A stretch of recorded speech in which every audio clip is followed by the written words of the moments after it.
हाँ जॉइन कर आगे 194 सांग.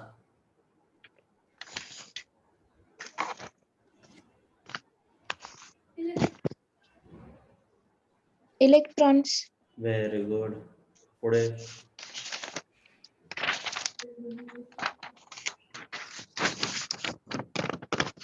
बी. Very good. Less than structure. Very good. पुढे विनायलिक. Very good. नाही the carbon atom which is an sp3 and that is adjacent to sp2 म्हणजे कसं असं का असं म्हटलंय.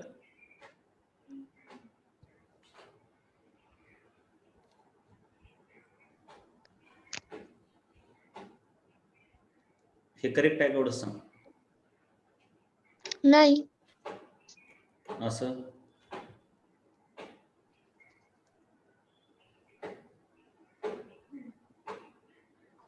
रिंग असते ना त्याला. तू बघ बरं एकदा काढून. सायकलिक मी कुठं नाव दिलंय व्हिनिल तुला आठवतंय का हे आधी सांग. नोट्स मध्ये नाव दिलेलं आठवतंय का. हो. हां काढ बरं.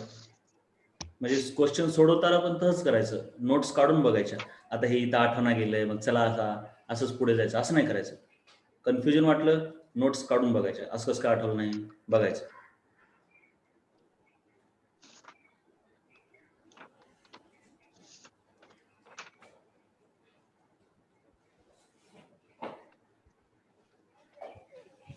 CH2 double bond CH plus. ते आहे का विनायलिक. असं दिलं का त्याच्या खाली विनायलिक म्हणून. Vinylic cation. अरे हां बरोबर आहे. मग तुझं हे झाला विनाईल बरोबर आहे. पण आता आपला तर असा आहे ना. मग हे विनायलिक कुठं झालं मग. असं झाल्यावर कोण आहे बघ बरं. डबल बॉन्ड आणि सिंगल बॉन्ड दोन्ही असणारा कोण आहे. ॲलिलिक. कळलं का. हो. कॅटायन म्हटल्यावर काय होणार माहिती आहे का. हा पण sp2 आणि हा पण sp2 होणार. ठीक आहे. हो. मग तसं त्यांचं हे अर्थ चुकतो. sp3 carbon adjacent to sp2 type of carbon atom. ठीक आहे ह्याला अलिलिक म्हणतात. परंतु sp2 कॅटायन असल्यावर दोन्ही sp2 होऊन जातात. मग ते पण अलिलिक होत आहे. महत्वाचं काय डबल बॉन्ड आणि त्याच्यानंतर सिंगल बॉन्ड. ठीक आहे. हो. आता हे सांग बरं. Carbon atom which is sp3 hybridised state that is bonded to benzene ring. ही बेन्झिन रिंग आणि ह्याला अटॅच्ड sp3 वाला बरोबर का. हो. मग हे कसलं आहे. Benzylic carbon. Benzylic. Very good. ह्याच्यात सांग आता हे महत्वाचं आहे. तूच विचार करून सांग. 5 येतात.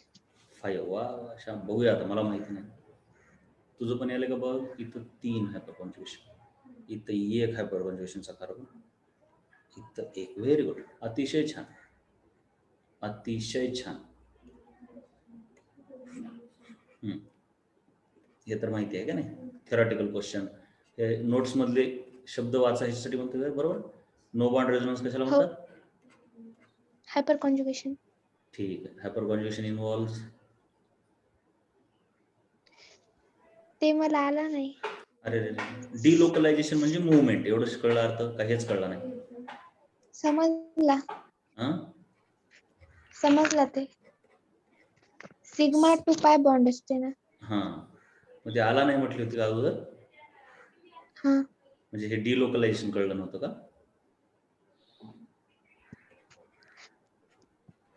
म्हणजे अगोदर आला का ते नाही. आणि बोला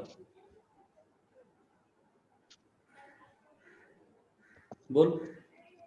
सिग्मा 2 पाय बॉन्ड आहे मग option A. Okay. P bond म्हणण्यापेक्षा पाय बॉन्ड. हां ठीक आहे. मग तुला आला नाही म्हटली ना अगोदर. हा आन्सर डी आहे म्हणून हां हां समजलं हां नाही मला. हां हां हां हां ठीक आहे. डिलोकलायझेशन ऑफ पी इलेक्ट्रॉन. नाही तुझं एकदम करेक्ट आहे. आन्सर ये पाहिजे.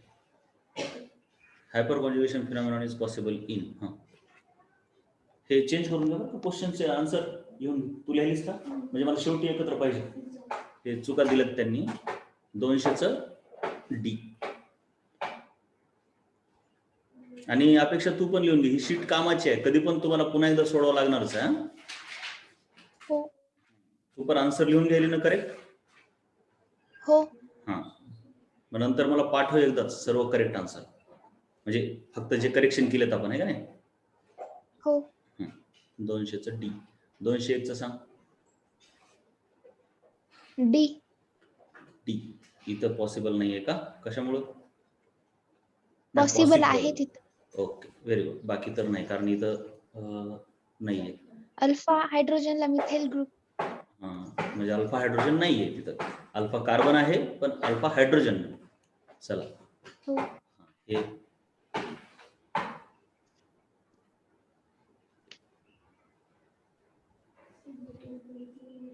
तू जर तिथे केली असशील ना उत्तर टिक, तर डायरेक्ट सांगत जा. हो हां बी. हां, हे कोणता फेनॉमेनॉन वापरला इथं? हायपर कॉन्जुगेशनचा. हां, hyper conjugation. More number of alpha hydrogen more stable. Alpha hydrogen इथं सर्वात जास्त आहेत, 1 2 3 4 4 3 12 12 आहेत, आहे का नाही? आणि इथं सर्वात कमी आहेत, तर म्हणून सर्वात स्टेबल हा आहे. त्याच्यानंतर मला 4 आणि 2 ची ऑर्डर समजली, पण 1 आणि 3 ची नाही समजली. 1 आणि 3 ची नाही समजली. 1 आणि 3 बघा, आहे का नाही? 1 मध्ये किती येतं? 3 and 3 6. 6. आणि इथं किती येतं? 3 आणि 3 6. Very good. न कळण्यासारखंच आहे. मग आता अशा वेळेस कसं असतंय, असे आता अवघडच आहे बरं का तसा विचार करणं, म्हणजे हे चुकीचं आहे ऍक्च्युली. जे काही दिलंय उलट 1 मोर स्टेबल असायला पाहिजे. त्याचं रिझन आहे, हे मोठे मोठे ग्रुप दूर दूर तरी आहेत, इथं कसे आहेत, हे मोठे मोठे ग्रुप जवळ आहेत, हे दोघे एकमेकाला रिपल करू शकतात. उलट 3च जास्त स्टेबल पाहिजे, सॉरी कमी स्टेबल पाहिजे. कळलं? पण हायपर कॉन्जुगेशन हो. ठरवणं अवघड आहे. हो. चल आगे. म्हणजे तुझं काही चूक नाही ह्याच्यात. मग आता ह्याच्यात कोणतं उत्तर घ्यायचं? तर माझं मत उलट उत्तर घ्या. काय? हे 1 आणि 3 ला चेंज करा तुम्ही. 3 ला सर्वात कमी करा आणि 1 ला मोठं करा.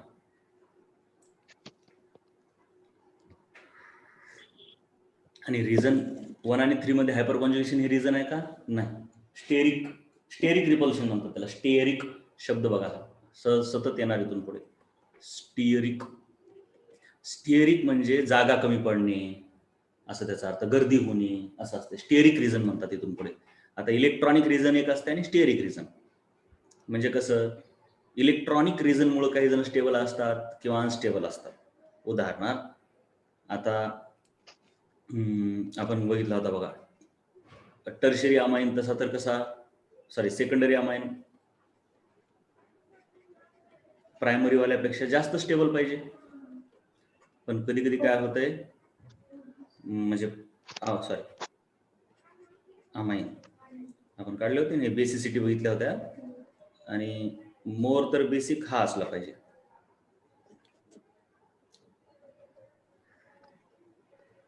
पण कधी कधी प्रायमरी वाला मोर बेसिक होऊन जातो.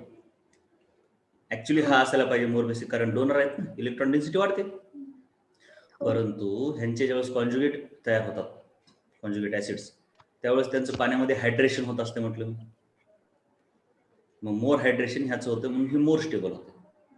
कळलं का बघ? छोटा असल्यामुळे मोर हायड्रेशन होते. कळलं? हो.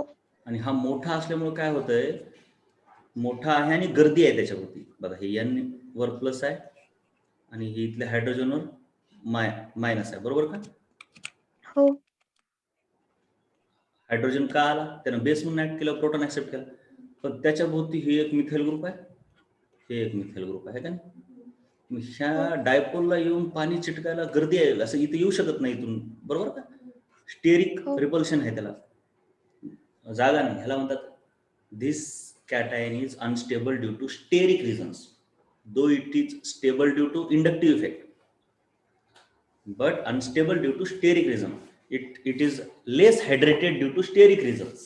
स्टेरिक म्हणजे गर्दीविषयी संबंधित, जागा कमी पडण्याविषयी संबंधित. 203चं सांग. डाऊट असला की डाऊट म्हणायचं आणि आला असलं की सरळ आन्सर.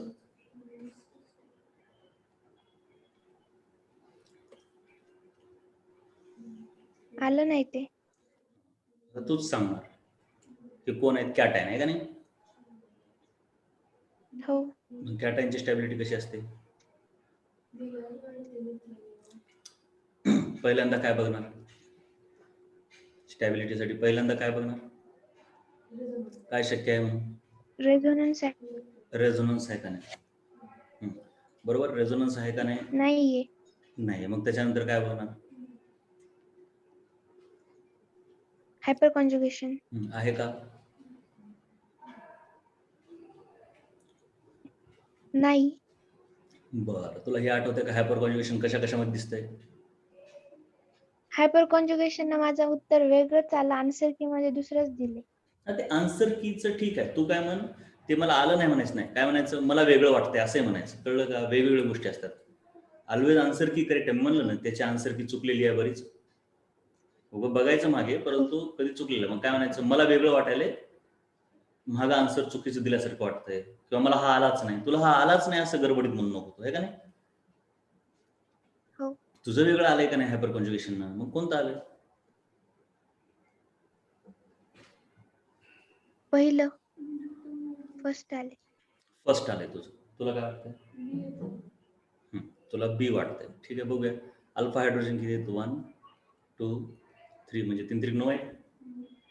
हो. 1 इथं किती येतं? 2 2 2, बरोबर ना? मी तर 6 हो. आहे. म्हणजे ऑफकोर्स पहिल्यांदा हायपर कॉन्जुगेशनलाच महत्व द्यायला पाहिजे. त्यांनी हे दिलंही असेल, मी सांगतो तुम्हाला. बरोबर, हेच दिलं असेल बी, आहे का नाही? हा. आता ते काय केले त्यांनी, इंडक्टिव्हला महत्व जास्त दिले, पण तसं नाही. इंडक्टिव्ह पेक्षा हायपर कॉन्जुगेशनच महत्वाचं आहे, म्हणून हेच करेक्ट आहे. इंडक्टिव्हचा विचार केला तर हे मोठे मोठे ग्रुप आहेत देणारे, म्हणून ते मोर स्टेबल होते. ठीक आहे, परंतु हायपर कॉन्जुगेशन कळलं? ए करेक्ट आहे, ए करून घ्या. हो. म्हणजे तुझंच करेक्ट आहे. चल पुढे. हे नाही आलं.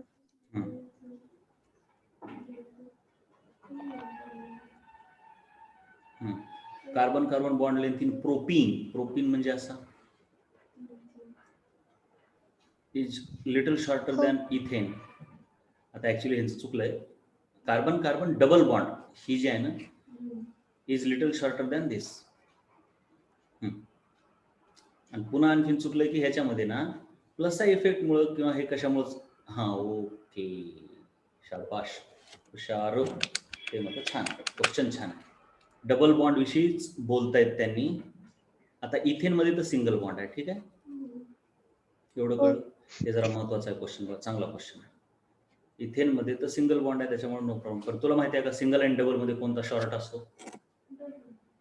Double bond. डबल बॉन्ड असतो, कारण का तर 2 बॉन्ड आहेत, त्याच्यामुळे ते ताकद जास्त आहे, म्हणजे स्ट्रॉंग आहे. स्ट्रॉंग म्हणजे शॉर्ट, शॉर्ट म्हणजे स्ट्रॉंग, शॉर्ट म्हणजे स्ट्रॉंग, स्ट्रॉंग म्हणजे शॉर्ट, असं लक्षात ठेवायचं. ठीक आहे, हो. मग इथं डबल बॉन्ड आहे, पण त्यांचं म्हणणं आहे की हा पण छोटा आहे, हा पण छोटा आहे. तसा तर हा सिंगल बॉन्ड आहे, बरोबर? हो. पण आता हे काय दाखवतंय? काय दाखवतंय? हे कोणता फेनॉमेनॉन आहे? रेझोनन्स आहे. रेझोनन्स आहे का? Hyper conjugation. त्याला लईच कमी समजायला तुम्ही हायपर कॉन्जुगेशनला. सर्व तर प्रश्न त्याचेच चालू आहेत. हायपर कॉन्जुगेशन आहे. रेझोनन्समध्ये ॲटम वरून पाय बॉन्ड तयार होतो. सिग्मा बॉन्डचं इन्व्हॉल्वमेंट झालं की कोण? Hyper hyper conjugation. Conjugation. Sigma बॉन्डमध्ये नुसतं जागेवरून इकडच्या इकडे सरकले की inductive. So this is hyper conjugation. Hyper conjugation मुळे इथं डबल बॉन्ड आला. हो. मग आता रिअल स्ट्रक्चर कसं असतंय? ना तर पहिलं ना तर दुसरं, त्यांचं ॲव्हरेज असते. म्हणजे असं ते आता इथं डबल बॉन्ड होताना त्याच्यात सिंगल बॉन्ड कॅरेक्टर आले नंतर, म्हणजे इथं अर्धवट बॉन्ड, इथं अर्धवट बॉन्ड, आणि ऍक्च्युली इथले असे अर्धवट दाखवावं लागतात, है ना? आपण रिअल लुईस स्ट्रक्चर जे काढतो ते रिअल स्ट्रक्चर ऑलवेज नसतात बरं का. हो मग आता हे कळलं का की हो इथं 1.5 बॉन्ड आहे.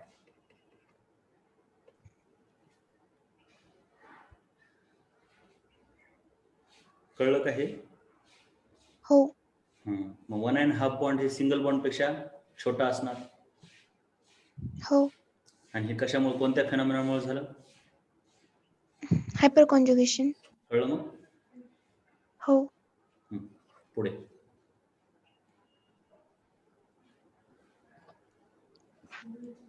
सी.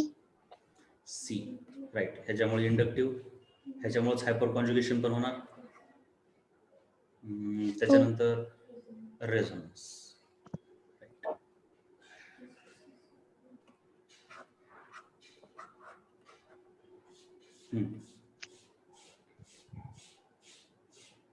Shortest bond. शॉर्टेस्ट बॉन्डचा अर्थ हे नाही आलं. हे नाही आलं. हे जरा महत्वाचं आहे इथं. पण बॉन्डचं शॉर्टनेस म्हटलं की ट्रिपल बॉन्ड म्हटलं की सर्वात शॉर्ट आहे का नाही? हो त्यापेक्षा मग डबल बॉन्ड, आणि त्याच्यापेक्षा 1.5 बॉन्ड असं येईल, 1.5. हो आणि त्याच्यापेक्षा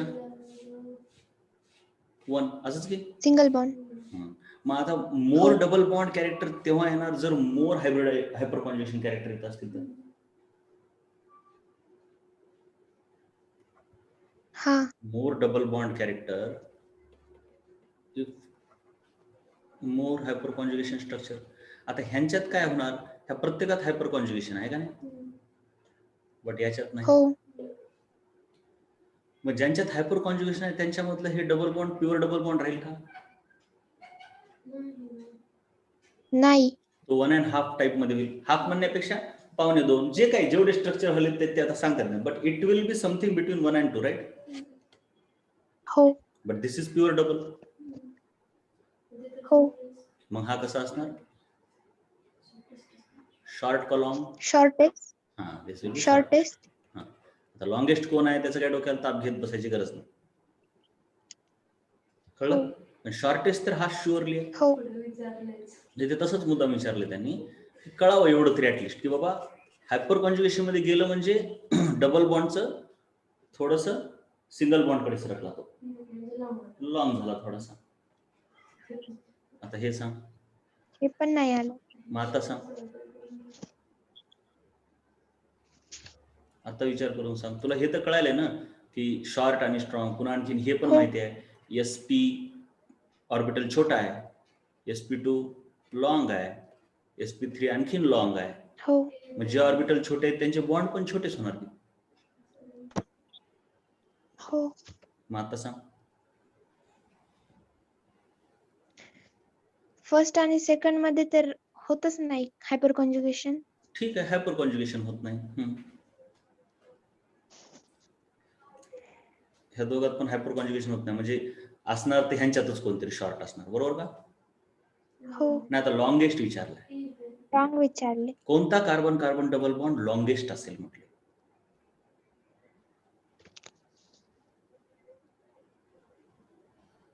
बघा, जेवढे जास्त हायपर कॉन्जुगेशनचे स्ट्रक्चर तेवढं त्याचं सिंगल बॉन्ड कॅरेक्टर वाढते. हे कळाले का? हो हे लिहून घ्या. More hyper conjugation structure implies more single bond character in double bond, and more implies longer bond. है का नाही? सिंगल बॉन्ड कॅरेक्टर म्हटलं की लॉंगर असले. मोर हायपर कॉन्जुगेशन स्ट्रक्चर म्हणजे मोर नंबर ऑफ अल्फा हायड्रोजन.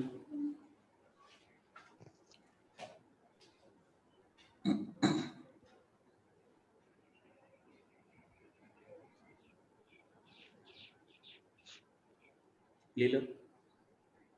हो आता मग सांग, ह्याच्यामध्ये हायपर कॉन्जुगेशन नाही, ह्याच्यामध्ये नाही, याच्यात आहे का? आहे. आहे. अल्फा हायड्रोजन दिसला तुम्हाला याच्यात? मला नाही दिसला. नाही. गडबड झाली. गडबड नको करू. त्याच्यात गडबड नको. याच्यात आहे. आहे. मग एकातच सिंगल बॉन्ड कॅरेक्टर आहे फक्त, आहे का नाही? हो. मग सर्वात longest carbon carbon double bond कोणता आहे? डी. डी. आणि सर्वात शॉर्टेस्ट कोणता असेल सांग बरं आता?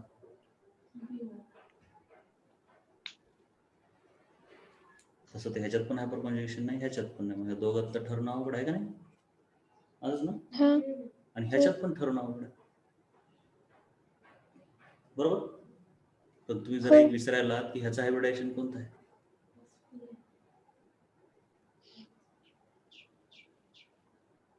SP. मग SP असल्यावर लॉंग होईल का शॉर्ट होईल? लेंथ विचारली.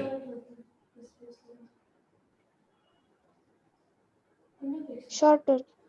म्हणजे एस बाकीच्या पेक्षा आता ह्याचा कोणता आहे? ह्यांचा जो बॉन्ड आहे डबल बॉन्ड तो कसा आहे? sp2 sp2 आहे. बरोबर आहे. जबकि हा कोणता आहे? ह्या डबल बॉन्ड मधला सिंगल बॉन्ड कोणता आहे ऍटलिस्ट? sp2 सॉरी sp2 आहे. हो. मग कोणता शॉर्ट आहे? पहिला. हा sp2. ते तर आहे ना डोक्यामध्ये का एकदम आकाशातून पडल्यासारखं वाटत नाही की? नाही. हा sp छोटा असतो, त्याच्यापेक्षा s छोटा असतो. मग ह्यांच्यापेक्षा छोटे बॉन्ड हे आहेत का हायड्रोजनचे? नाही, इलेक्ट्रोनेगेटिव्हिटी एसची जास्त आणि साईज एसची छोटी. हे असं ही साईज अशी आहे. म्हणजे माहितीच आहे ना, एस छोटा आहे, पी मोठा आहे, तर साईज अशीच असणार. आणि त्याच्या उलट इलेक्ट्रोनेगेटिव्हिटी.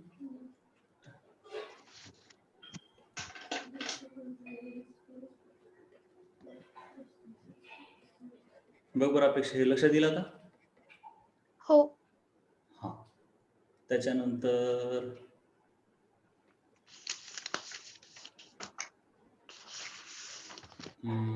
मग आता कळलं शॉर्टेस्ट याच्यामध्ये आहे, लॉंगेस्ट याच्यात आहे. कार्बन कार्बन डबल बॉन्ड बरं काय, त्याच्याविषयी बोलतोय आपण. पण कार्बन हायड्रोजनचा जर विचार केला तर मग तर हा येईल, कारण हायड्रोजनचा तर एस ऑर्बिटल असतो ना, हो. मग तो तर आणखीन छोटा होणार. ठीक आहे. हो. नाही, क्वेश्चन सोडवल्यावर येते, काळजी करू नको तू, ती मोठी गोष्ट नाही. इझी गोईंग मध्ये येते, क्वेश्चन सोडवच लागतात. ह्या चॅप्टरला तू बघा, तुम्ही असं समजूच नका, तुम्ही मी म्हटलं की म्हटलं एवढंच लक्षात ठेवा. मी कधी असं दुसऱ्या चॅप्टरला तुम्हाला असं नाही बोलणार काय. ह्या स्वतः चॅप्टरमध्ये आणि हुशार असून बी जमत नाही. ह्या चॅप्टरला हुशार असलं म्हणजे पण त्याला लवकर येते असं काहीच नाही. हुशार असलं तर फिजिक्स लवकर येणार, त्याला फास्ट जमणार ते, पण हे चॅप्टर कन्फ्युजच करणार आहे. मी तुला सिरियसली सांगतो, आता मी केमिकल इंजिनियर आहे स्वतः, म्हणजे केमिस्ट्री खराब तर नसायला पाहिजे, ऍटलिस्ट एक्सपर्ट जरी नसलो मी तर खराब तर नसायला पाहिजे, एवढं तर आपण म्हणू शकतो ऍटलिस्ट. आणि चांगल्या ठिकाणाहून केलेली आहे, नॉट बॅड. शाहू कॉलेजला होतो अगोदर, नवोदयला होतो, म्हणजे एकदम ब्रेन खराब तर म्हणता येत नाही, ऍटलिस्ट नॉर्मल तर म्हणता येते. मग मला तर हे कन्सेप्ट मी ज्यावेळेस ऑर्गॅनिक केमिस्ट्री शिकवायलो ना आता इथं, इंजिनिअरिंग झाल्याच्या नंतरच हे मला लक्षात आलं की अरे हे असंही असते म्हणून. हे एवढं जास्त हायपर कॉन्ज्युगेशन काहीच माहित नव्हतं मला तेवढं तेव्हा. म्हणजे कसं असतंय, त्यावेळेस काही कळलेलं नसते, त्या शिकवणाऱ्याने तितकं बेजारून शिकवलेलं नसतंय आणि तितके MCQ तर सोडवले नव्हते म्हटलं तुम्हाला. पण दुसरं यायचं चांगलं, मग त्यात मार्क निघाले किंवा हे प्रश्न कमी पडले असते, असे झालं असं. पण फिजिक्स यायचं, प्रश्न पुढे आला की यायचं, मॅथ्स तर यायचंच, पुढे प्रश्न आला की यायचं. पण हे काहीच माहित नव्हतं. आता मला कळलं की इतकं आहे, इतकं छोटं छोटं किचकटपणा, छोटा छोटा बारकावा याच्यामध्ये. सो त्याच्यामुळे कूल राहा, काय टेन्शन घेऊ नका, ते काहीच होणार नाही.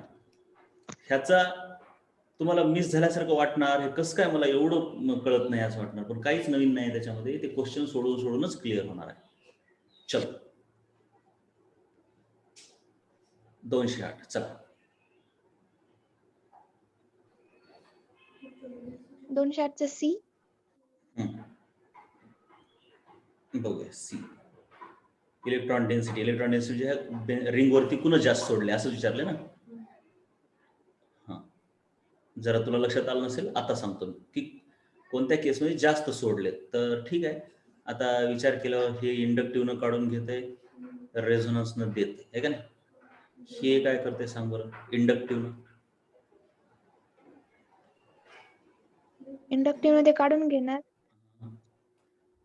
पण त्याच्यासोबत खूप सारे जोडले असल्यामुळे त्याला तेवढं काढायची गरज पडणार नाही, त्यामुळे नाही त्याच्यावर नाही, इलेक्ट्रॉन डेन्सिटी जास्त राहील. जोडलेले जास्त आहेत, पण ते कामाचे आहेत का जोडलेले. हा, ते जोडलेले कसले आहेत हे बघितलं का. आणि नाही. तेच जर काढून घेणारे असतील तर उगाच जोडले म्हणजे CS3 असेल तर देतो.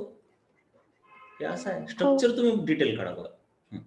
आता बोला, आता उलटा हा ऑक्सिजन काढून घेतो, इकडं नायट्रोजन तर काढून घ्यायलाच, ऑक्सिजन पण हो. इकडून काढूनच घेतो. ऑक्सिजन काढून घेतो म्हटल्यावरती तर आणखीन पागल होईल, आणखीन काढून घेईल ना हा. हो, आणि पुन्हा आता रेझोनन्सनं काय करेल हा, देईल वापस. असं इथं देईल असं वाटतं इथं, हे का नाही. परंतु नाही, हा, ते ऑक्सिजन एवढा आगाव आहे की ते म्हणते रेझोनन्सने मलाच दे, इंडक्टिव्हने मलाच दे. कारण का तो ताकद आहे ना शेवटी ऑक्सिजन. रेझोनन्स हो. कसं होऊ शकतं ह्याचा विचार करायचा. एक अशी शक्यता आहे आणि एक अशी शक्यता आहे. मग आता हो. जर दोन शक्यता असल्या की मग कुणाच ऐकावं लागेल शेवटी. नाही नाही, रेझोनन्स मध्येच दोन शक्यता आहेत, दोन पद्धतीने रेझोनन्स होऊ शकते. बघ, नायट्रोजन इथं आहे, इलेक्ट्रोनिगेटिव्हिटीनुसार बघावं लागेल. म्हणजे इकडं कार्बन कार्बन डबल बॉन्ड आहे, इथं नायट्रोजन म्हणजे कार्बन ऑक्सिजन डबल बॉन्ड आहे. तर दोन्हीकडे सेम आहे, इकडं पण जाऊ शकतो हा, इकडं पण. मग कुणाकडे जाणार, रेझोनन्सनं पण कुणाकडे जाणार, ऑक्सिजन कडे. ऑक्सिजनकडेच जाणार. कारण का तर ऑक्सिजन जास्त स्वतःकडे ओढू मोर शकतो. इलेक्ट्रॉनिक. कळलं. हो. मग आता हो. हे तर काय झालं, -R -I, हा तर +R -I, हा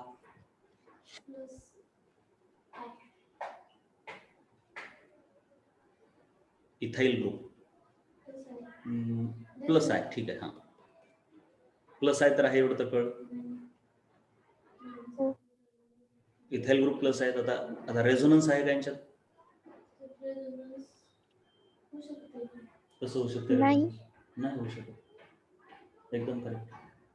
लोन पेअर कुठं आहे, तुला कुठे दिसेल लोन पेअर, दिसायला का नाही. ठीक आहे, मग काय हायपर कॉन्जुगेशन. तुम्ही अल्काइल ग्रुप विषयी हायपर कॉन्जुगेशन विसरू नका. अल्काइल ग्रुप हा हायपर कॉन्जुगेशन, रेझोनन्सच्या ऐवजी हायपर कॉन्जुगेशन दाखवतो. बघा, बेन्झिन रिंगला ग्रुप चिटकलेले असतात, बाकी सर्व ग्रुप रेझोनन्स दाखवतात. म्हणजे OH, हॅलाइड, कार्बोक्सिलिक ऍसिड, हे सर्व रेझोनन्स दाखवतात, प्लस किंवा मायनस पण दाखवतात. बरोबर का, तर त्यांच्याकडे कुठं तर हो. लोन पेअर आहे किंवा कॉन्जुगेशन मध्ये डबल बॉन्ड आहे. जसं की OH ला लोन पेअर आहे, अमाइन मध्ये नायट्रोजनला लोन पेअर आहे, अल्डिहाइड कीटोन मध्ये लोन पेअर नाही, परंतु कॉन्जुगेशन मध्ये डबल बॉन्ड आहे का नाही.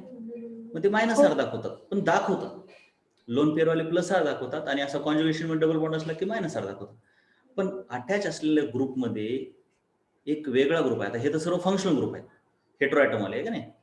परंतु अल्काइल हो. ग्रुप पण अटॅच्ड असतो. तो एकटाच आहे जो की हायपर कॉन्जुगेशन दाखवतो. बाकी सर्व काय दाखवतात, रेझोनन्स आणि इंडक्टिव्ह. हा काय दाखवतो, हायपर कॉन्जुगेशन आणि इंडक्टिव्ह, आणि दोन्हीने तो देतो. बट आपण हे बघितलंय, जरी हिनं दोन्हीने देत असला तर ह्याचं एकट्याच देणं ऐकत नाही. का, तर हे कशाने देते, रेझोनन्सने देते. कळलं का बरोबर. हो. मग आता इथाइल म्हणजे इटी म्हणजे इथाइल आहे का नाही. मग कसं सांग, +I आणि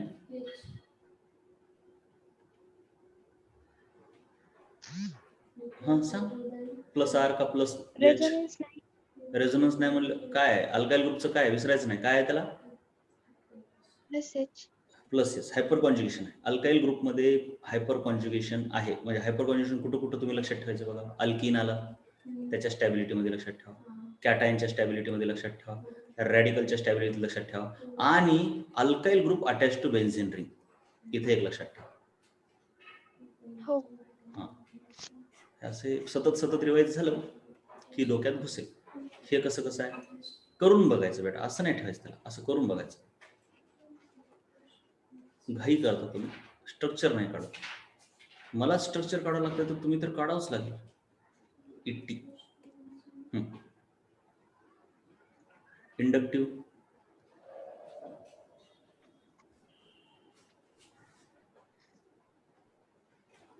इंडक्टिव्हने तो घेईल त्याच्याकडे. घेईल, कारण का तो ऑक्सिजन आहे ना तिकडं. जर अल्काइल ग्रुप असला असता तर त्यानं दिलं हो. असतं. आता अल्काइल ग्रुप प्लस हो. एच का दाखवतात, अल्काइल ग्रुप प्लस एच का दाखवतात ते पण एकदा मी सांगितलं. अल्काइल ग्रुप कसा असतो, हे असं आहे का नाही, हे असं असतं.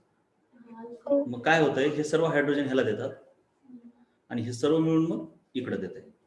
पण इथं कसं आहे, सर्व देणारे नाहीत, हे घेणारच आहेत, म्हणून हा घेतो आहे का नाही. हो. मग मायनस आय झाला, राईट. हो. मग मायनस आय आणखी. हो.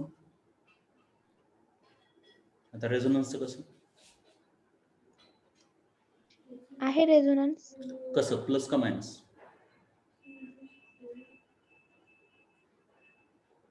विचार करायचा इथून. मायनस. हा मायनस, इथं तर देणार नाही, असं लोन पेअर नाही, मग दुसरं काय शक्यता आहे, घेते काढून असं असं घेणं शक्य आहे तसं, ऑक्सिजनच्या डबल बॉन्डमुळे का नाही. हो. मग आता सांगा सर्वात जास्त देणारा कोण?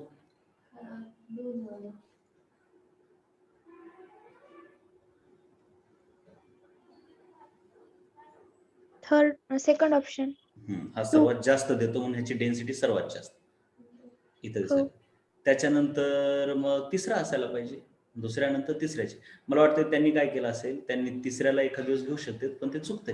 आता हे जे आहेत ना असे प्रश्न, त्यांचे तर उत्तर अब्सोल्युटली चुकू शकतात. तुमचे प्रश्न त्यांनी करेक्ट केले कलेक्शन, परंतु तेवढं डेप्थ मध्ये अनालिसिस केलेलं नसते याचं एखाद दिवस, कळलं का. सरळ उगं काहीतरी इथं हो. दोन्ही एच दिसायला, हे दोन्ही प्लस आहे म्हणून हेच मोठं नाही. तसं तर आपल्यालाही माहिती नाही पक्क, पण हा फ्रस्ट्रेट होतंय. मी म्हटले ना, मग मागचं चुकलं, मी तर म्हटले ना मागचं चुक आहे, तुम्ही बघू नका. तुम्ही फक्त, तुम्हाला डायरेक्ट उत्तराची गरज पण नाही आताच, मी आहे ना. म्हणून आता जे नवीन शीट देईल, मी शीट देतानाच तुम्हाला सांगतो की ह्याच्यात उत्तरं चुकीचे आहेत, तुम्ही मग डोक्याला ताप घेऊ नका. आत्ता जेव्हा ह्याच्यानंतरची शीट देणार त्यात उत्तरं राईट असणार, आणि तिथं तुमचे एवढं एक एक करून पण घेणार नाही ना, फक्त डाऊट घेणार. इथे एनिवेज मी करूनच घेणार आहे म्हणून हो. तेवढं टेन्शन घेतलेलं नाही. तर आता याच्यामध्ये आपल्याला जे माहिती आहे की रेझोनन्स सर्वात पुढे असते, तर हे सर्वात जास्त पाहिजे. सो 2. मग त्याच्यानंतर कोण, हे बघ 3. त्याच्यानंतर आता ह्या दोघात बघायचं, हे दोघे सेम आहेत, पण दोघांपैकी आता काय बघायचं, इंडक्टिव्ह कुणाचा स्ट्रॉंग असेल आहे का नाही. तर इंडक्टिव्ह स्ट्रॉंग याच आहे, कारण इथं नायट्रोजन आहे डायरेक्ट ओढायला. सो 1 आणि सर्वात कमी 4. मग तो त्यांचं कुठंच नाही आहे, तसं ऑप्शनच नाही. त्यांनी ऑप्शन काय दिले सांग बरं एकदा. सी दिले. सी दिले का, जबकि follow the electron density of the following compound, हे तर एकदम कम्प्लिटली रॉंग आहे, कारण चौथा हायेस्ट नसायलाच पाहिजे, हे तर पक्क कळतंय. ठीक आहे. हो. आता याच्यात आणखीन एक आहे, पण थांबा, इथे एक छोटीशी ट्विस्ट आहे, एक ट्विस्ट आहे. हा ना मायनस आर म्हणून पण काम करतो, पण कधी कधी प्लस आर पण करतो, कारण इकडे पण पॉसिबिलिटी आहे ना. सो त्याचं रेझोनन्स कसं आहे माहिती आहे का, मायनस आणि प्लसच्या मध्यम आहे, मायनस अँड प्लस आर दोन्हीचे काम करतो. ठीक आहे, म्हणून 4ला आपल्याला तेवढं मागं घालता येत नाही, हे जरा हो. आपण लक्षात आणायचं राहिलो ना. दोन्ही पॉसिबिलिटीज आहेत, पॉसिबिलिटी दोन्ही आहेत, पण जास्त कुणीकडे देणार, तो इकडेच देणार, कळले का. मग ओव्हरऑल मध्ये तो हो. मायनस आरच आहे, पण ह्याचा मायनस आर याच्या एवढा स्ट्रॉंग. सर्वात शेवटी कुणाला घालावं लागेल, 1 ला घालावं लागेल. हे हो. त्यांनी ठीक आहे, त्यांचं थोडं चुकलंय, हे 4 आणि 3 मध्ये त्यांचं चुकलंय, 4 आणि 3 मध्ये. ठीक आहे, हे ऑप्शन येते, त्यात पण 4 आणि 3 उलट करून घ्या. याच्यामध्ये मागे चुका आहेत, आणि मी तुला इव्हन सांगतो तुम्हाला बघा, 2 प्रकारचे पुस्तक आहेत. ॲब्सोल्युटली फाईन पुस्तकच अवघड आहे केमिस्ट्री, पहिली गोष्ट वाक्य लक्षात आलं माझं. केमिस्ट्रीमध्ये ॲब्सोल्युटली फाईन पुस्तक, एवढ्या ह्या डीप कन्सेप्टला ॲब्सोल्युटली फाईन कोण आहे, तर ब्रिलियंट ट्युटोरियलचे पुस्तकं मी आतापर्यंत बघितलेली बरं काय, की जे IIT साठी वापरतो, तिथंच त्यांचं ॲब्सोल्युटली बऱ्यापैकी चुकत नाही. हा तिथं आहे ते खूप, म्हणजे असं समजा की आवाका खूपच जास्त आहे आयआयटीच्या ऑर्गॅनिक केमिस्ट्रीचा, फक्त ऑर्गॅनिकचाच, पागल होईल इतका. पण ते असं असते ना, ते एकदा डेप्थ यायला लागली का मग ती आवडायला पण लागते, ते इतकं असं खराब वाटत नाही, ते उलट चांगलंच वाटायला लागतं. आणि मग दुसरे मी खूप पुस्तकं बघितले, पण कन्सेप्ट कुणाचीच क्लिअर नाही, चुका येत राहणार. हळूहळू मी शिकवताना तुम्हाला लक्षात येईल की इथं असं दिलंय, मग त्यांचं ते ॲझम्पशन चुकलेलं असतं काहीतरी. बरंच ऑर्गॅनिक केमिस्ट्रीमध्ये लोचे बरेच आहेत, एवढंच लक्षात येईल, कळलं का? बरेच लोचे आहेत हो. आणि ते सॉल्व कुठं आहेत, तर कुठंच सॉल्व झालेले नाहीत. आता फिजिक्स पण मी शिकवलेलं आहे, मग मी फिजिक्स किती शिकवलंय, फिजिक्स 1 एकदम IIT ला पण शिकवलं पोरांना. पण त्यासाठी मी काय वाचले आतापर्यंत, काय एकच वाचलं, ते ब्रिलियंट ट्युटोरियल बस. त्यात काय मला त्याच्या, आणि आत्ता कधीच त्याच्या एकदा वाचलंय मी ते, कधी 10 वर्षाखाली, 10 वर्षच झाले आता ते वाचून. आत्ताही वाचायला लागत नाही. आत्ता फिजिक्सचा चॅप्टर आत्ता कोणता तरी सांग मला, खटखट खटखट खटखट खटखट घेतो, त्यातला कसलाही प्रॉब्लेम ऑन द स्पॉट घेतो. आणि शिकवतोय इंटरमिडिएटली मी फिजिक्स, कधीतरी एखाद्या वर्षी शिकवायला लागतं, एखाद्या वर्षी शिकवायला पण लागत नाही. पण केमिस्ट्री मी 10 वर्ष झालं सतत शिकवायला, सतत. आणि आजही ह्या गोष्टी क्लिअर नाही, कारण का तर कुठंच एक उत्तर नाही याचं, कुठंच एक उत्तर नाही, काहीतरी वाकडं तिकडंच आहे, काहीतरी कन्फ्युजडच आहे त्याच्यात. मग ते विषयच तसा आहे. पण एवढं नक्की आहे, IIT ला थोडा ताप आहे, पण नीटला काय ताप नाही. त्यातले प्रश्नच आपण सर्व सोडून काढू शकतो, त्याचे उत्तर हे असेच आहेत असं लक्षात ठेवू शकतो, त्याबाहेर काही जात पण नाही. ठीक आहे, एवढं कन्फ्युजन नीटमध्ये नाही, हो. एवढं लक्षात ठेवा. मग आता हे असला क्वेश्चन मी तर सांगतो, नीटला तर असा क्वेश्चन पण येत नाही, येतच नाही. एकदम स्ट्रेट फॉरवर्ड क्वेश्चन असतं की बाबा सरळ एकाला विड्रॉइंग ग्रुप लावतात आणि एकाला डोनेटिंग ग्रुप लावतात, बस विषय खतम, त्याच्या पलीकडे काही नाही. ठीक, सो त्यामुळे टेन्शन तुम्हाला तेवढं घ्यायची गरज नाही. चलो, मग आता हे लिहून घेतलं ना करेक्ट कसं आहे ते. हो. हा, मग ते एक सांगतो, तुम्ही ॲब्सोल्युटली फाईन पुस्तक कोणतंच नाही, म्हणजे मी जेवढे वाचले, मी इव्हन कुठपर्यंत वाचले, मग एका ऑर्गॅनिक केमिस्ट्रीसाठी मी काय काय वाचलं, मग फिजिकलसाठी पण काय वाचायची गरज नाही, ते पण असंच आहे, एकदा वाचले संपलं. ऑर्गॅनिक केमिस्ट्रीसाठी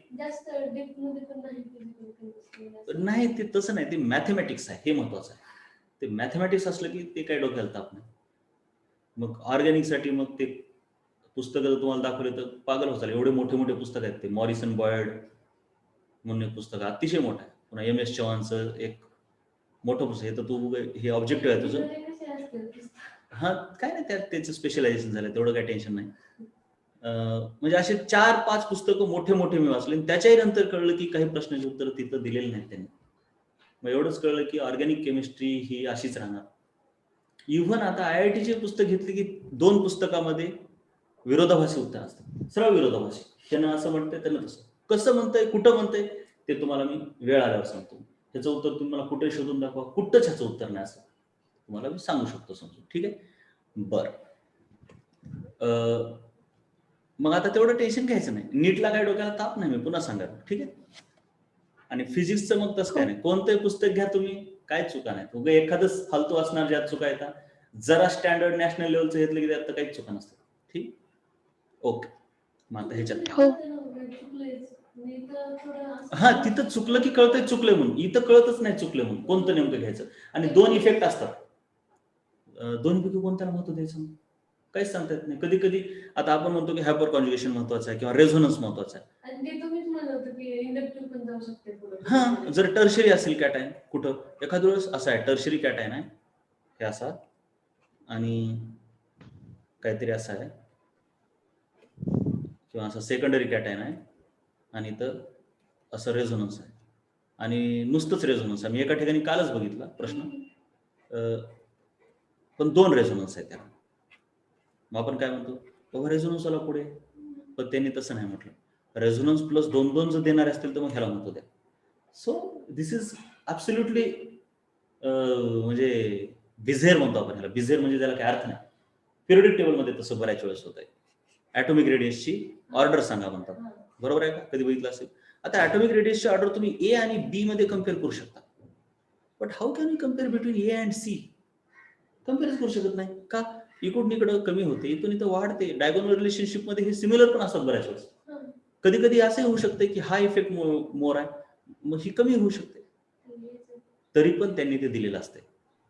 मग एवढा ताप त्याचा घ्यायचा नाही, ते आलं नाही म्हणून आपल्याला. कारण मला आणखीन ते आलेलं नाही, लक्षात ठेव.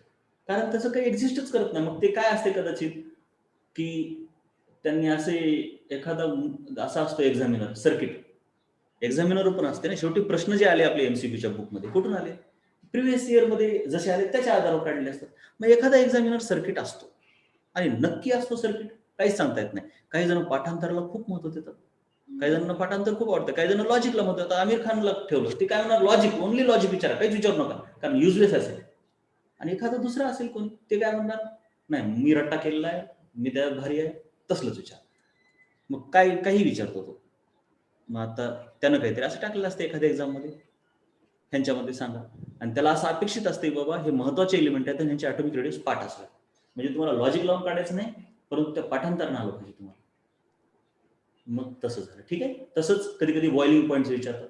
बॉइलिंग पॉईंटमध्ये ट्रेंड आहेत, लॉजिक आहे, बट कधी कधी लॉजिकच्या उलट, जसं की आता बेसिसिटी ऑफ अमाइन्स, बरोबर आहे.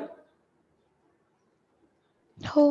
बेसिसिटी ऑफ अमाइनला लॉजिक काय, टर्शरी जास्त असायला पाहिजे, पण पाण्यामध्ये टाकल्यावर ते हायड्रेशन एक येतं. बट ठीक आहे, ते एक पॅरेग्राफ दिला एनसीआरटी, अतिशय कामाचा, त्याच्यावर टाकायला पाहिजे. परंतु एनसीआरटी टेबल पण दिलेत काही, बरोबर आहे. पण टेबलमध्ये जर समजा आता एखादं एक्सेप्शन असेल, पॅरेग्राफमध्ये दिलं नाही पण टेबलमध्ये, आता टेबलमधले जर सर्व एक्सेप्शन वाचायचं म्हटलं तर पागल होऊ शकतंय, जे की तुम्हाला कळेल नंतर ज्यावेळेस मी चॅप्टर घेईल. मग त्यावेळेस एक साधक बाधक विचार सांगायचं काम असते टीचरचं. बाळांनो, हे पॅरेग्राफमध्ये दिलंय म्हणून हे पाठ करा, कारण ह्याला इम्पॉर्टन्स असणार, पण टेबलमध्ये दिलंय, मग असं जर सर्व टेबल जर पाठ करायचे म्हटलं तर मग पागल व्हायला पाहिजे माणूस, दुसरं काहीच नाही. पण एखादा एक्झामिनर काय म्हणतो की एनसीआरटी दिली, so that is not less important, मग त्यानं त्या टेबलमधून विचारतंय. मग तसा टेबलमधून प्रश्न आला की मग असे प्रश्न पुस्तकामध्ये येतात, आणि म्हणून हे असे प्रश्न फिरतात, त्याच्यामुळे विद्यार्थी कन्फ्युज होतात. सो आम्ही शिकवताना सांगतो की बाबा हे महत्वाचं आहे, ह्याला लक्षात ठेवा, हे मोर इम्पॉर्टंट आहे. बट हे पण शून्य विचारणार का, नाही, विचारू शकता, बट त्याला तेवढं काही महत्व देऊ नका, असं हे काम असते आमचं सांगायचं. प्लस आता काय होतंय, आता एक्झामिनर कसा मूर्ख असतो, मध्ये मध्ये काय झालं की एमपीएससीची एक्झाम काढायचं हळूहळू काय केलं की सर्वांना समान पोटेन्शियल, म्हणजे सर्वच मुलांना फायदे व्हावे म्हणून फक्त तुम्ही महाराष्ट्र बोर्डाच्या पुस्तकातूनच काय काढा, प्रश्न काढा, असं गाईडलाईन्स आल्या. गाईडलाईन्स आल्या म्हणण्यापेक्षा त्यांनी ठरवलं त्या कमिटीनं काय करायचं, असं एकदम अवघड प्रश्न म्हणजे पेपर मधले किंवा स्टडी मटेरियल मधले प्रश्न टाकू नका, गरिबांनाही फायदा व्हावा. मग गरिबांना फायदा कसा होतो, त्यांनी फक्त जिल्हा परिषदेमध्ये राहून पुस्तकं स्टेट बोर्डाचे वाचलेली असतात, मग तुम्ही त्यातूनच पेपर काढा, त्याच्यातून जरी पूर्ण अभ्यास केला तरी अधिकारी चांगला बनतो. तुम्ही जर असं कुठलंही काही विचारायला लागले तर त्याचा ऍक्सेस सर्वांना नाही, मग ज्यांना कोचिंग लावतात त्यांना शक्य आहे ते, मग गरीब महाग पडतात. म्हणून एक ट्रेंड आला युपीएससी आणि एमपीएससी. युपीएससी एनसीआरटीतले प्रश्न टाकले आणि एमपीएससी स्टेट बोर्डातले. मग स्टेट बोर्डातला एवढं महत्व आलं की एका एक्झामिनरनं, जे की मी एक एक्झाम दिली होती, त्यानं प्रश्न कोणता विचारला होता एमपीएससी मध्ये, एका दिवसाला आता कसं आहे आपल्या महाराष्ट्र स्टेट बोर्डामध्ये अशी कॅप्सूल दिलेली असते, छोटे छोटे हिरवे काहीतरी, डू यू नो वगैरे म्हणून. डू यू नो मध्ये काय दिलेलं आहे की एक नळ जर गळत असेल, थेंब थेंब पाणी गळत असेल, 7वीच्या का 8वीच्या पुस्तकात दिले, जर थेंब थेंब पाणी एखाद्या नळातून गळत असेल तर ऑन एन ऍव्हरेज एका दिवसाला एक थेंब थेंब गळणाऱ्या नळातून काहीतरी 30 लिटर पाणी वाया जातं, असा प्रश्न म्हणजे असं दिलेला आहे डू यू नो मध्ये. मग त्यानं तेच विचारलं की थेंब थेंब पाणी गळत असेल तर एका दिवसाला त्या नळामधून किती पाणी वाया जाईल. म्हणजे आता ज्यानं स्टेट बोर्ड वाचलं असेल आणि त्याला महत्व दिलं असेल आणि त्यानं ते आकडाही पाठ केला असेल तरच त्याला ते येऊ शकते. आणि कोण पाठ करणार आहे, 30 लिटर काय गॅरंटी आहे का? आणि त्यानं प्रश्न तर कसे द्यावा, 30 दिलं, ठीक आहे, ऑप्शन कसे द्यावा, 30च्या नंतर 100 द्यावा, 100 नंतर 500 द्यावा, 30, 35, 25, 28 असे ऑप्शन दिले. मग आता ज्यानं पाठ केलंय त्यालाच ते आलं. मग मी ते ML वगैरे पकडून एक थेंब म्हणजे 1 ml पकडून असलं काहीतरी काढलं, ते चुकलंच ना, कसं काय राईट. म्हणजे मला काय म्हणायचंय, हे असं होतंय. आणि हे तुम्हाला एवढं का सांगत आहे मी, कारण केमिस्ट्रीमध्ये हे पण सांगावं लागतंय तुमचं सायकोलॉजी मेंटेन करण्यासाठी, कारण तुम्ही असता नवीन आणि खूप भरकटू शकता, आणि त्याच्यामुळे हेच सांगण्यात जास्त पागल व्हावं लागतं मला की असं नाही, असं आहे. केमिस्ट्री प्रश्न तुम्हाला विचित्र दिसणार, खूप इनऑर्गॅनिक. तर तुम्ही पिरियडिक टेबल सोडवायला आला का, तर पिरियडिक टेबलमध्ये बरेच प्रश्न कुठले विचारलेले असतात, एस ब्लॉक, पी ब्लॉक मध्ये. जीओसी मध्ये बरेच प्रश्न आता विचारले, which of the following cation is formed in dehydration of alcohols. काय गरज आहे विचारायची, तुम्हाला डिहायड्रेशन ऑफ अल्कोहोल झाले का नाही, पण ती इथं विचारलं, कारण का त्यात कॅटायन येतो. अरे पण तसं नाही ना, कॅटायन येतो पण डिहायड्रेशन कुठं झालं. मग ह्या अशा गोष्टी आहेत काही, त्याच्यामुळे टेन्शन घ्यायचं नाही. मी म्हटलं हे कामाचं नाही की कामाचं. हा, पूर्ण केमिस्ट्री झाल्यावर तुम्हाला ते प्रश्न येतील. चला आता इथं सांगा बरं. आता तुमचा तुम्ही विचार करायचा. आपण फक्त अगोदर काय करू, हे सर्व ग्रुप विषयी लिहून घेऊ, हे कोण कोण आहेत ते.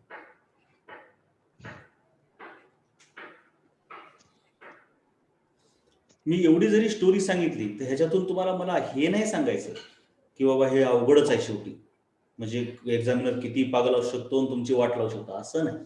असं काहीच सांगायचं नाही. असे काही क्वेश्चन असतात, एखादा येतो आणि बुकमध्ये असे आले की तुम्ही टेन्शन नका घेऊ की मला हे कसे येणार. ठीक आहे, मला लॉजिक तर येईल, पण हे असले पागल क्वेश्चन कसे सोडवू. तर तसे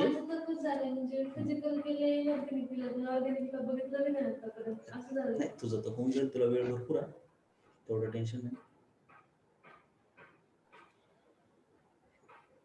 लक्षात आलं अपेक्षा, मला कशासाठी सांगायचं कळलं का. हो. हा, काय पागल ते, काय टेन्शन नाही घ्यायचं. तसा एखादा क्वेश्चन असतो त्याच्यामुळे टेन्शन नाही घ्यायचं. ठीक आहे, ओके. हो. आता सांग, हे सर्व हे 4 ग्रुप आहेत, त्याच्यापैकी आपल्याला बघायचंय. बघायचं म्हणजे काय, अगोदर लिहून घ्यायचं, प्लस आर मायनस आय असं लिहून घ्यायचं. सांग, किंवा आता मी तसं सांगत नाही, ते तूच लिहित आणि तूच मला सांग की सर्वात जास्त डेन्सिटी इलेक्ट्रॉनची कुठं असेल. तिसऱ्यावर. पहिला, दुसरा, तिसरा, चौथा. सांगा. तिसऱ्यावर. तिसऱ्यावर सर्वात जास्त असणार इलेक्ट्रॉनची डेन्सिटी त्या रिंगवर, असं वाटतंय तुला. हा. तुझं काय मत आहे. हा, पहिल्यावर का, बघ इथं लोन पेअर आहे. हो. मग हे देतं का नाही. हो. मग दिल्यामुळं डेन्सिटी वाढेल ना. हो. आता सांग पुन्हा एकदा, सर्वात जास्त पुन्हा ते रेझोनन्सचा विचार करतो, सर्व गोष्टींचा विचार कर. ओव्हरऑल मध्ये डोनर आहे का ग्रुप, का ऍक्सेप्टर आहे, म्हणजे विड्रॉवर आहे, हे बघावं लागतं. पहिल्याची सगळ्यात जास्त आणि सर्वात कमी चौथ्याची. चौथ्याची. कळलं. आता ह्या दोघांमध्ये हो. चौथाच, कारण हो. कारण NO2 चा इंडक्टिव्ह इफेक्ट सर्वात जास्त आहे, मायनस आहे इफेक्ट आहे का नाही. देऊ शकत नाही. नायट्रोजन कसं देईल, विचार करायचा. हा, लोन पेअर आहे, पण शक्य होतं का ते बघायचं, स्ट्रक्चर काढायचं लगेच. देण्यासाठी उगाच लोन पेअर असणं गरजेचं नाही, त्याच्या कॉन्ज्युगेशन मध्ये डबल बॉन्ड पाहिजे का. हो. आहे का बघ. आवाज तुटून यायलाय का काही. थोडा थोडा यायलाय. हे जरा इथं दिसायलाच मला तसा वाद.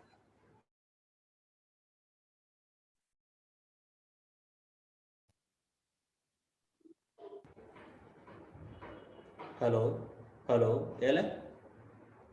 हो. जर आवाज वगैरे खराब यायला सांगा. आता सांग, हे तर देऊ शकत नाही, कळलं. उलट इंडक्टिव्ह काढून घेणार. हो. हो. आणि सर्वात जास्त हा काढून घेणार, म्हणजे हा सर्वात कमी डेन्सिटी वाला. सो दिस, अरे NO उगच दिले, OH हे काय नाही, हे तर आपलं ऑप्शन. हा ठीक आहे. आता यांच्यामध्ये काय, हा सर्वात जास्त कमी. हा, अरे वेगवेगळे ग्रुप दिले, सर्व वेगवेगळं काही पण दिले विचित्र. ठीक आहे, चाल. आता ह्या दोघात बघ बरं जरा, हा कसा आहे. इंडक्टिव्ह मध्ये कसं आहे. मायनस आहे. आणि रेझोनन्स मध्ये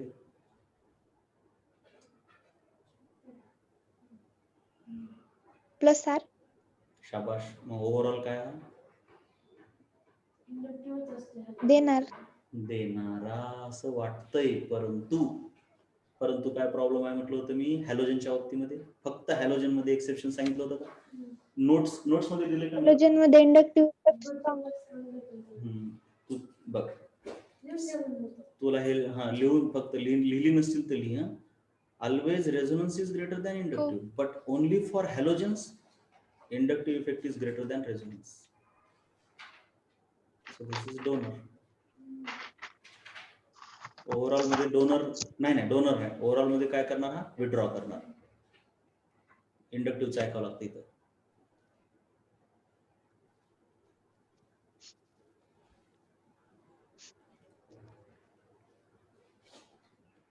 म्हणजे हा कसा आहे, प्लस, बरोबर, हा तर झिरो, काहीच नाही. हो. हा ओव्हरऑल मध्ये छोटा मायनस, आणि हा प्लस का मायनस. ओके, बघ आता ह्याच्याविषयी काय ठरवली तू, ओव्हरऑल प्लस का मायनस. मायनस. मोठा मायनस. हो. म्हणजे डेन्सिटीची ऑर्डर ही करेक्ट आहे. हो. राईट, ठीक. चल, आन्सर डी दिले. आन्सर डी दिले, ठीक आहे. पण ही करेक्ट आहे ऑर्डर, ह्याच्यात काहीच रॉंग नाही. ठीक आहे, आता डी पण बघूया, चेक करून. रॉंग विचारलं बेटा, रॉंग विचारलं. हा. इनकरेक्ट. मग ते इनकरेक्ट कसं आहे हे बघूया. तर हे कसं आहे सांग, ओव्हरऑल मध्ये प्लस का मायनस, दोन्हीचा विचार करून तूच सांगायचं. किंवा सरळ मायनस आर प्लस आर असं दोन्ही सांग, सर्व सांग.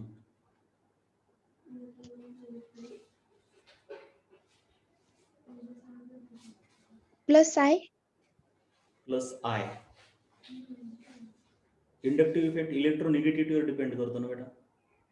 हो. मग प्लस आय म्हणजे हे देणारा झाला, देईल का नायट्रोजन. नाही. आता मला इथं सांग, नेमकं कशामुळे फिसकलं ते सांग. ते हायड्रोजन नायट्रोजनला देतील म्हणून मी तसं म्हटलं. नाही, हायड्रोजन नायट्रोजनला दिल्यामुळे काय होतं, ओव्हरऑल तो ग्रुपच्या. कमी. तू तसं करण्यापेक्षा काय कर, तुला मी अगोदर ते ग्रुप लिहून दिलेत का नाही रेझोनन्स मध्ये, पूर्ण ग्रुप लिहून दिलेत. हो. इंडक्टिव्ह वाले कोणते आहेत, रेझोनन्स वाले कोणते आहेत, मायनस इंडक्टिव्ह वाले हो. कोणते आहेत, ते बघायचं आपण. प्रत्येक वेळेस कसं आहे, हे लॉजिक लागू होत नाही. आता बरोबर आहे, तुला इथं देते, पण नायट्रोजनची इलेक्ट्रॉनिक अतिशय अफाट जास्त आहे ना. हो. आणि आपण अगोदर पण मग OH मध्ये पण तसंच आहे ना. आता हा देतो तरी पण हा इकडून काढून घेतोच. हो. हा तसा मायनस आहे. हा मायनस आहे, आणि मायनस आहे plus R. Plus R. Plus R नक्की का, कशामुळे. नायट्रोजन वर लोन पेअर आहे. शाबाश, पुढे सांग. हे नवीन दिसले घाबरायचं नाही, बघायचं असतं.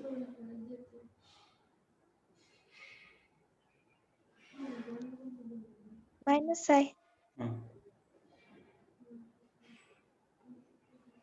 Minus R.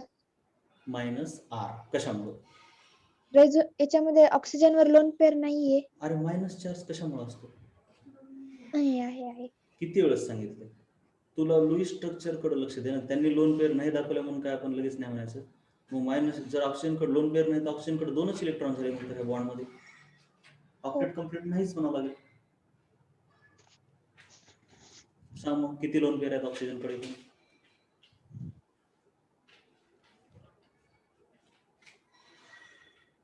3. हे 2 स्वतःच्या त्याच्याकडे असतात, हे आठवते का. हो. नायट्रोजन कडे जशी 1 असते तशी ऑक्सिजन कडे 2 लोन पेअर असतात. आणि इथला कुठला तरी बॉन्ड असा तुटलेला असतो, म्हणून त्याच्यामुळं ती एक लोन पेअर, जिला की आपण असं मायनस चार्ज म्हणून दाखवतो. बरोबर का, म्हटलं ना, मायनस चार्ज म्हणजे एक लोन पेअरच असते. हो. ज्यातली एक स्वतःचा इलेक्ट्रॉन असतो आणि दुसऱ्याचा असतो. बरोबर. हो. चला,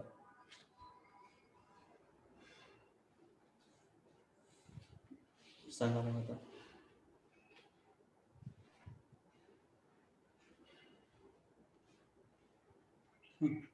ऑक्सिजन वरती minus. Minus R. Minus minus R. Minus R म्हणजे काय,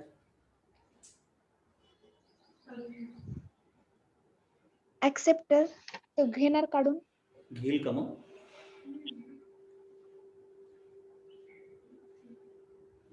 घेईल का देईल? असं घ्यावं लागेल का? शक्य आहे का त्याला घेणं? अपडेट कम्प्लीट आहे, आता कुठून घेणार? कार्बनला शक्य आहे, इकडं बघ, ह्या अशा हा अशा कार्बनला शक्य आहे, अशा ज्याच्या इथं डबल बॉन्ड आहे, म्हणजे इथून जर घेतलं तरी ऑक्टेट, आता ह्याचं ऑक्टेट कम्प्लीट आहे ना या कार्बनचं, उगा आपण नाही घेऊ शकत. इथं घेतलं म्हणजे आता 5 बॉन्ड होतील, परंतु इथं एक हे बॉन्ड तोडणं शक्य आहे ना त्याला, हो म्हणून त्याचं ऑक्टेट एक्सपांड होणार नाही, म्हणून घेतो. पण आता हा ऑक्सिजन घेऊ शकेल का? त्याचं ऑलरेडी ऑक्टेट कम्प्लीट आहे. नाही. मग आता प्लस आर. मग लोन पेअर असल्यावर प्लस आर असते हे तर तुला माहिती आहे ना, हो मग कशी विसरली? विसरायली कशी ते? आता इथं समजा OH कळत नसलं की स्ट्रक्चर काढा.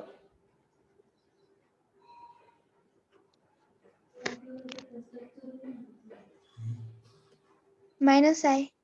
मायनस आहे, व्हेरी गुड. आणि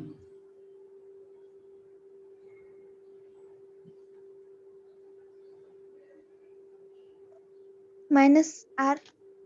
मायनस आर कशामुळे मायनस आर? रेझोनन्स आहे. हो ना, रेझोनन्स आहे. मग घेणार का देणार? घेणार. चला असं घेतलं का? असंच का? हो आणि मग ऑक्टेटच्या पुढे चाललंय की ऑक्सिजनचं,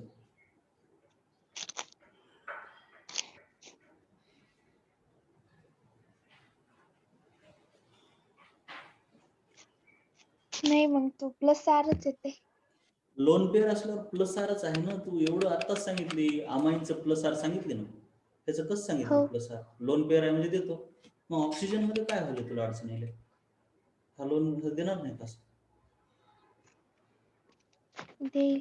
लोन पेअर असलं की देतच ते ना, काही टेन्शन नाही, सहज देतंय. मग प्लस आर ह्याचं सांग.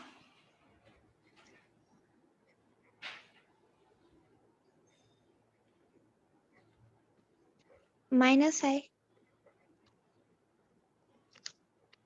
मायनस आय, हां, प्लस आर. प्लस आर कळलं. मग हो आता मायनस आय प्लस आर आहेत सर्वजण, ठरवणं अवघड आहे का नाही? हो मग आता हो बघायचं की कुणाचा मायनस आय स्ट्रॉंग आहे, कुणाचा प्लस आर स्ट्रॉंग आहे, असं बघायला आहे का नाही? हो आता मायनस आहे तर ऑक्सिजनचे स्ट्रॉंग असणार, एवढं तर कळतंय. आणि प्लस आर नायट्रोजनचा स्ट्रॉंग असणार, कारण त्याची इलेक्ट्रॉनिक कमी आहे ना, हो त्याच्यामुळं हा तर सर्वात जास्त डेन्सिटी करणार, एवढं कळलं. कारण का ते देताना जास्त द्यायला आणि घेताना कमी घ्यायला. हो आता ह्या दोघांमध्ये जर विचार केला तर हा जो द्यायला आहे हा जास्त देऊ शकतो बघा ह्या ऑक्सिजनपेक्षा. हो का? का देऊ शकतो? कारण ह्याच्यावरती एक लोन पेअर निगेटिव्ह चार्ज आहे, म्हणजे खूपच जास्त इलेक्ट्रॉनची संख्या. ह्याच्यावर 2च लोन पेअर आहे, ह्याच्यावर 3 लोन पेअर झाल्या. 3 लोन पेअर नुसतं नाही, पण मायनस चार्ज पण झाला, हो ज्याच्यामुळे त्याला सहन होत नाही. कळलं? हो मग आता हे लक्षात ठेवा, पुढे चालून आहे पण आपल्याला पुढे फिनॉल चॅप्टरमध्ये याचं ऍप्लिकेशन आहे. फिनॉक्साईड आहे म्हणतात त्याला, म्हणजे ह्याच्यापासूनच ह्याचाच हा कॉन्जुगेट बेस आहे. दिसला ना? कॉन्जुगेट हो बेस आहे याचा, दिसला? हो मग देतात तर दोघंही, हा पण ऑक्सिजन देतो, हा पण देतो, पण हा खूपच व्यवस्थित देतो, जास्त देतो फिनॉक्साईड आयनचा ऑक्सिजन. का? कारण त्याच्यावरती निगेटिव्ह चार्ज आहे. कळलं? हो आता ह्या दोघांमध्ये कोण देईल बरं जास्त? आता ह्या दोघांमध्ये तर हा जास्त देतो म्हणून ह्याची डेन्सिटी जास्त, नो प्रॉब्लेम, म्हणजे ही पण ऑर्डर करेक्ट आहे, ही पण ऑर्डर करेक्ट आहे. आता आपल्या दोघात बघायचं नाही का नाही? हो ह्या दोघात तर हाच जास्त द्यायला पाहिजे असं मला दिसायला. हाच जास्त द्यायला पाहिजे. का? हे सांगा फक्त मला आता, का जास्त त्यानंच द्यायला पाहिजे? हो देईल ना त्या दोघात. CS3 द्यायला मदत करेल ना. हा बघा H आहे, इथं H आहे, इथं CS3 आहे, मग हा तर द्यायला मदत करेल ना. हो कळायले का? हो मग हाच मोर द्यायला पाहिजे. मग ह्यानं जास्त दिल्यावर मग ह्याची डेन्सिटी जास्त होईल ना. हो कॉम्प्लिकेटेड सर्व गोष्टी बघाव्या लागतील. इंडक्टिव्ह तर दोघांचा सेम आहे, कारण म्हणजे इंडक्टिव्ह दोघांचा सेम नाही, रेझोनन्स दोघांचा सेम आहे, कारण दोन्ही ऑक्सिजन आहे. आणि पण ह्या दोघांचा रेझोनन्स सेम नाही, कळाले का? हो हे जरा मोर रेडिली देते कारण निगेटिव्ह चार्ज आहे. आणि तसं जर बरं आता रेझोनन्स ठीक आहे हे झालं, पण ह्या दोघांचा रेझोनन्स सेम आहे. नीट लक्ष दे, नीट लक्ष दे, काय म्हणतो मी, घाई नाही झाली पाहिजे, घाई नाही बिलकुल. ह्या दोघांचा रेझोनन्स डिफरंट आहे, कळलं? हो पण ह्या दोघांचा रेझोनन्स सेम आहे पण इंडक्टिव्ह डिफरंट आहे, बरोबर का? हो इंडक्टिव्ह कुणाचा चांगला आहे? याचा.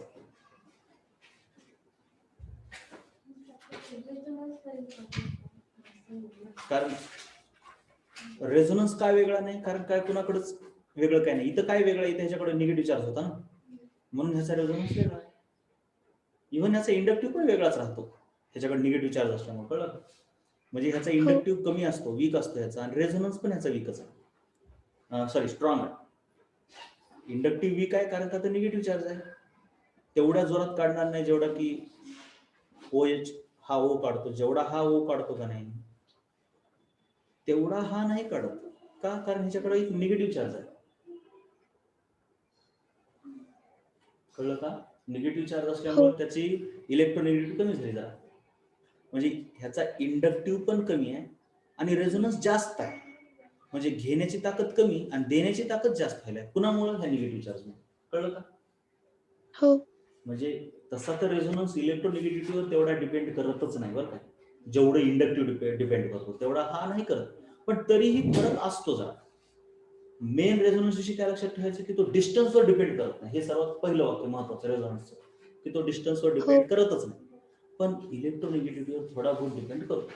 जो लेस इलेक्ट्रोनिगेटिव्ह वाला आहे ना तो जरा देतो जास्त. म्हणजे इलेक्ट्रोनिगेटिव्हिटीवर इंडक्टिव्ह पण डिपेंड करतो, रेझोनन्स पण डिपेंड करतो, कळलं का? हो हा, मग ह्या दोघांमध्ये आता ह्याची आणि ह्याची इलेक्ट्रोनिगेटिव्हिटी सेम नाही, ह्या ऑक्सिजनची आणि ह्या ऑक्सिजनची सेम नाही. का? कारण ह्याच्यावर मायनस चार्ज झाल्यामुळे थोडी सॅटिस्फाय झाली, म्हणून हो हे जरा देते, म्हणून ह्याच्यामुळे इलेक्ट्रॉन डेन्सिटी जास्त वाढते, एवढं कळलं फिनॉक्साइड आहे.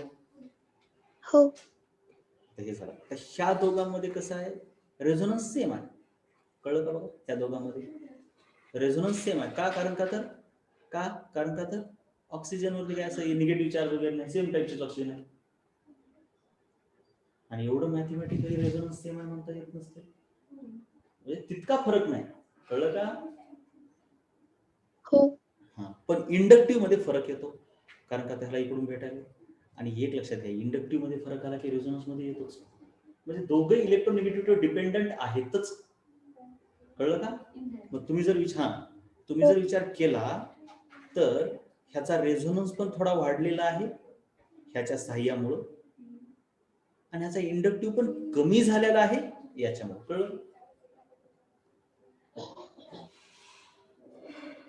कळलं का? बघ हो जरा पुन्हा, रेझोनन्स हे देतो ना, हा देतो, मग त्या जरा जास्त चांगल्या पद्धतीने देतो, कारण का इकडून भेटायले तर ठीक आहे बाबा घेऊन झालो खरंच. इंडक्टिव्ह न काढून घेतो तर तेवढा काढून घेणार नाही, तेवढा जोरात काढून घेणार नाही जेवढा की हा काढून घेतो. आता काय म्हणतो, मला इकडून भेटायले तेवढं काही टेन्शन नाही, ठीक आहे. हो म्हणून ओव्हरऑल ह्याची डेन्सिटी जास्त पाहिजे, हो गेला हरवून ते. हा, याची डेन्सिटी जास्त पाहिजे पण कमी दाखवल्या, म्हणून हे रॉंग ऑप्शन आहे, कळलं? हो चला आता हे पुन्हा आणखीन पुढचे तू कर, ठीक आहे. उद्या हो आणखीन आपल्याला असंच मोठं लेक्चर जरा घ्यावं लागू शकते, कारण का उद्या एक्झाम आहे का नाही. हॅलो, हा उद्या एक्झाम आहे बरं का, ह्या याच्यावर. चॅप्टरवर हा, याच्यावरच, हेच सेम. का तुला माहित नव्हतं? माहित नव्हतं. अरे रे, असं झालं का? तरी आपण केलं ना प्रिपरेशन, हेच तर सोडवतात ते हो सध्या, त्याच्यावरच एक्झाम आहे. उद्या 2 वाजता पेपर ग्रुपवरती पडला की तुला मी फॉरवर्ड करतो, हो किंवा तुला त्या ग्रुपमध्ये ऍड करतो. त्या ग्रुपमध्ये कोणतेही पेपर आले तर आले, पण तू केमिस्ट्रीचा सोडवायचा तू. हो मग आता काय करायचं, पुन्हा आता तू सोडव आपलं लेक्चर. हे आता आणखीन 1 तास चालतंय. मग त्याच्यानंतर हे पुन्हा पुढचे सोडवायचे, पुन्हा उद्या डाऊट हो घेतो. आता उद्या हो उद्या काय आहे आपलं, उद्या एक्झाम असल्यामुळे एखाद दिवस तुला मी रात्री पण एखाद दिवस मी 9 वाजता वगैरे 9:30 वाजता एकदा असं घेतो ऑनलाईन थोडस, हो जर काही खूपच अडचण वाटायला लागली तर. हो एकदा फोन करतो फक्त कसं वाटायला काय नाही ते, म्हणजे आपण जरा उद्यापर्यंत थोडं परेशान होणार आहोत खूप, हो हा चॅप्टर चांगला व्हावा म्हणून. मग एकदा हे होऊन गेलं का नंतर एवढी परेशानी नाही, एवढं सोपं सोपं आहे. ठीक आहे. हो